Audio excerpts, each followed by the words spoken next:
जिसके ऊपर पिछले 2 सप्ताह में हरियाणा सरकार ने बड़ी मजबूती से कदम उठाने का काम किया है। पहला विषय, रेवेन्यू डिपार्टमेंट को अलाइड डिपार्टमेंट्स के साथ स्ट्रीमलाइन कर जो हमारा रजिस्ट्रेशन प्रोसेस है उसको और स्मूथ कैसे किया जाए और उसको नई टेक्नोलॉजी के साथ लीस्ट ह्यूमन इंटरफेरेंस की ओर कैसे ले जाए। इसके ऊपर पिछले दिनों ये आदेश जारी किए गए थे विभाग द्वारा कि रजिस्ट्रेशन तुरंत प्रभाव से प्रत्येक, चाहे वो कंट्रोल्ड एरिया हो, यूएलबी एरिया हो, रूरल एरिया हो, उसके अंदर बंद की जाती है। कल इसकी एक रिव्यू बैठक भी ली गई जिसके अंदर कंट्री टाउन प्लानिंग डिपार्टमेंट ने जो एक विंडो 7A के अंदर थी एग्रीकल्चर 2 कनाल की एरिया की रजिस्ट्रेशन की, उसका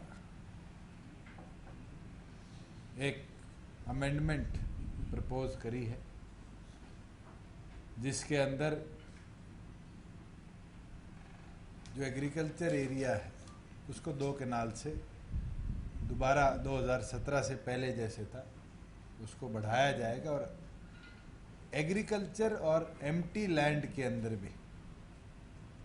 बाइफर्केशन करी जाए। बहुत से एम्प्टी लैंड एरियाज ऐसे थे जिसको बारी बारी एग्रीकल्चर एरिया दर्शाकर रजिस्टर किया जाता था, जिसमें टाउन प्लानिंग द्वारा जो एनओसी दी जाती थी उसमें एग्जेम्पशन एग्रीकल्चर दिखाकर ली जाती थी। मैं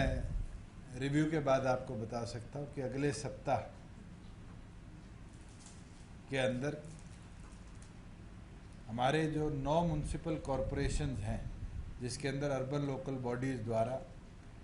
प्रॉपर्टी आईडीज़ क्रिएट कर दिए गए हैं। हमारे लगभग 15 कमेटीज़ और परिषद है, काउंसिल्स और कमेटीज़ है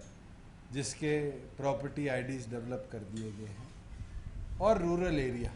जिसके अंदर खसरा नंबर के माध्यम से एग्जैक्ट प्रॉपर्टी आईडी हम क्रिएट कर सकते हैं। रजिस्ट्रेशन प्रोसेस को एक्टिवली हम चलाने का काम करें। जहाँ कंट्रोल्ड एरिया है वहाँ पर भी कंट्री टाउन प्लानिंग को ये हिदायत दी गई है कि वो मैकेनिज्म बनाए कि 14 दिन के अंदर अंदर जो भी इस कंट्रोल्ड एरिया में रजिस्ट्री कराना चाहता है और उसको विभाग द्वारा एनओसी चाहिए तो उसका अप्रूवल या रिजेक्शन टाइम्ड मैनर के अंदर करा जाए। नहीं तो जैसे इंडस्ट्रियल डिपार्टमेंट ने किया था डीम्ड अप्रूवल, नहीं तो फिर उस और भी डिपार्टमेंट विचार करने का काम करे। वहीं अर्बन लोकल बॉडीज़ द्वारा उनकी प्रॉपर्टीज़ के ऊपर 2 अलग एनओसीज प्रॉपर्टी टैक्स की और डेवलपमेंट चार्ज की, उसके लिए भी यूएलबी डिपार्टमेंट अपना एक पोर्टल जो रेवेन्यू डिपार्टमेंट के साथ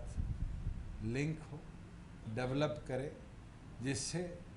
कोई भी व्यक्ति जिसको एनओसी चाहिए, उसका प्रॉपर्टी टैक्स ड्यू है, तो वो ऑनलाइन भरकर उसकी एनओसी वहीं से रिसीव करे। कोई डेवलपमेंट चार्ज पेंडिंग है तो उसको भरकर उसको रिसीव करे। ऐसी व्यवस्था बनाने का काम यूएलबी भी अगले 1 सप्ताह के अंदर करेगी। और ये तमाम विभागों से भी, चाहे वो आगे फॉरेस्ट हो, HSIDC हो, HSVP हो, कोई भी विभाग जो इस तरह की प्रोविज़न में अलाय होता है, पहले इन 2 के साथ और फिर आने वाले 1 माह के अंदर तमाम विभागों के साथ भी इसको अलाय किया जाएगा, जिससे व्यक्तियों को एनओसी के लिए दर दर की ठोकरें ना खानी पड़े। डीड्स की रजिस्ट्रेशन के लिए भी टेम्पलेट्स ऑलरेडी रेवेन्यू डिपार्टमेंट की ओर से हमारे जमाबंदी के वेब पोर्टल पर अपलोड कर दिए गए हैं कि कोई भी व्यक्ति आज उसको तहसील के अंदर या डीड राइडर के पास जाने की ज़रूरत नहीं। अगर वो रजिस्ट्री कराना चाहता है अपने किसी भी लैंड एरिया की, तो एक टेम्पलेट हमारी ओर से डाला गया है जिसको वो लुक इनटू कर सकता है और वहीं से ही अपने कागजी कार्रवाई की शुरुआत कर सकता है, जिससे ह्यूमन इंटरफेरेंस जो हम कहते थे बाबू से लेकर ऊपर अधिकारी तक सारे मिले हुए हैं, उसको कहीं ना कहीं हम शॉर्टन भी कर पाए और लोगों की रजिस्ट्रेशन को एक्सपेडाइट भी कर पाए। और रजिस्ट्रेशन की ओर भी जो आज तत्काल के अंदर लोग जाकर तहसीलों में टाइम लेते थे या तहसील के अंदर जाकर अपनी रजिस्ट्री के लिए कूपन लेकर आते थे, उस पूरे मैकेनिज्म को भी विदाउट एंट्री अब हम प्रोसेस करेंगे। किसी को भी अपनी डीड रजिस्टर करानी है, किसी को भी अपने अपॉइंटमेंट फॉर रजिस्ट्रेशन लेना है, वो सारा कार्य अब हमारे ऑनलाइन पोर्टल पर होगा, जिसमें सेंट्रलाइज तरीके से कोई भी व्यक्ति अपनी डीड को रजिस्टर करा सके। दूसरी एक शुरुआत जब रोजगार भवन का निर्माण पंचकुला के अंदर हरियाणा सरकार द्वारा किया गया था, उस दिन के बाद हमने हमारे जितने भी अलाइड डिपार्टमेंट्स हैं, ऑटोनोमस बॉडीज़ हैं, उनसे डाटा कलेक्ट किया, चाहे वो स्टाफ सिलेक्शन हो, पब्लिक सर्विस कमीशन हो, हमारे सक्षम युवा हो, हमारे एम्प्लॉयमेंट एक्सचेंज में रजिस्टर्ड लोग हो। और बड़ी खुशी की बात है कि 13 लाख युवा साथी जो अलग अलग कई जॉब एप्लीकेशन देकर आए, नौकरी की खोज कर रहे हैं, उनका हमने डाटा हमारे रोजगार पोर्टल पर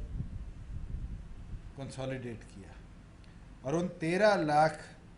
युवा साथियों के अंदर से 1 लाख साथियों को हमने निरंतर फोन कर उनसे निरंतर चर्चा कर उनकी फील्ड ऑफ इंटरेस्ट क्या है,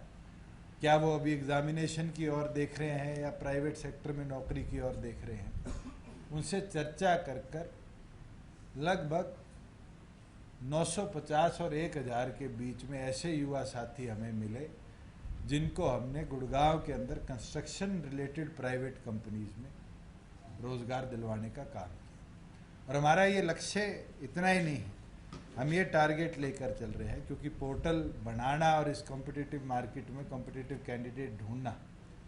एक छोटी चीज़ नहीं है। हम आगामी मार्च 2021 से पहले 25,000 वेल क्वालिफाइड कॉम्पिटिटिव एग्जाम्स में बैठे हुए बच्चों को प्राइवेट सेक्टर के अंदर भी उनके मनचाही क्वालिफिकेशन अनुसार नौकरी के साथ कोलैबोरेट कर पाएंगे। इसके अंदर हमारे पास 9 ऐसे प्लेटफॉर्म्स आए हैं जो एग्रीगेटर्स हैं, चाहे वो naukri.com हो, मास्टर जॉब हो, वर्कस हो, और उसके साथ साथ ऐसी कंपनीज भी आई हैं जो वर्क फ्रॉम होम को भी प्राइवेट जॉब्स के साथ जोड़ने का काम कर रही हैं। हम एक प्रोग्राम भी लेकर आएंगे जिसके अंदर जो हमारा कॉम्पिटिटिव एग्ज़ाम्स के लिए रूरल लाइब्रेरी बिल्डिंग का प्रोग्राम है, उसको इस रोज़गार पोर्टल के साथ जोड़ें। और उसके लिए आज सुबह हमारी बैठक हुई थी, जब यही चर्चा हुई कि जितनी ऐसी वेब पोर्टल्स हैं जो कॉम्पिटिटिव एग्ज़ाम्स की तैयारी कराती हैं, उनके साथ चर्चा करी जाए और जो हमें बेस्ट पॉसिबल ऑल्टरनेटिव मिलता है उनमें से उसको हरियाणा प्रदेश की इंडस्ट्री के CSR फंड के साथ जोड़कर हमारे हर क्वालिफाइड बच्चे के ऑनलाइन ट्रेनिंग के प्रोग्राम एम्प्लॉयमेंट डिपार्टमेंट द्वारा चलाए जाए। और इसके अंदर हमने पिछले दिनों में